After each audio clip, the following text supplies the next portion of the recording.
वो उनके पीछे ऑफिस तक गई, ये सोचते हुए कि पक्का ये उसके भाई की वजह से होगा। लेकिन जैसे ही वो अंदर गई, उसने कल वाले उसी आदमी को अपना बैज पकड़े हुए देखा। उसे देखकर वो मुस्कुराया और कहा कि उसके घर पर कोई इमरजेंसी है। उसने उसका हाथ पकड़ा और उसे बाहर खींचने की कोशिश की, लेकिन उसने विरोध किया।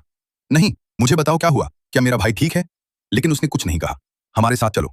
वो नहीं चाहती थी, लेकिन उसकी प्रिंसिपल ने सिर हिलाया और कहा, वे पुलिस अधिकारी हैं बेटा, उनके साथ जाओ। वे उसे बाहर ले गए, लेकिन उसने ध्यान दिया कि उनकी कार पर पुलिस का कोई स्टिकर नहीं था। उसे लगा कि ये लोग शायद अंडर कवर होंगे। लेकिन जब उन्होंने उसे पीछे बिठाया तो उसने तुरंत गौर किया कि वहां दरवाजे खोलने के हैंडल भी नहीं थे। वहां से बाहर निकलने का कोई रास्ता नहीं था। हम कहां जा रहे हैं? उसने पूछा, लेकिन वे हंसने लगे। अब उसे पसीना आ रहा था। प्लीज, मैं बस अपने भाई को देखना चाहती हूँ।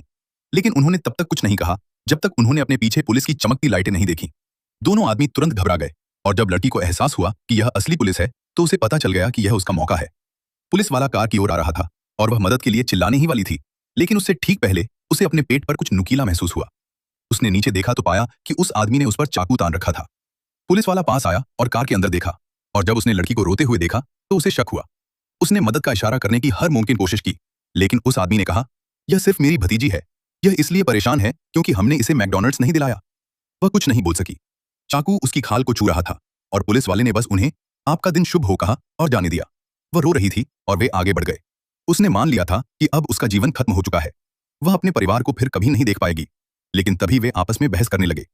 उसने हमारे चेहरे देख लिए हैं यार। अगर हमने इसे जान से मारा तो सबको पता चल जाएगा कि यह हमने किया है।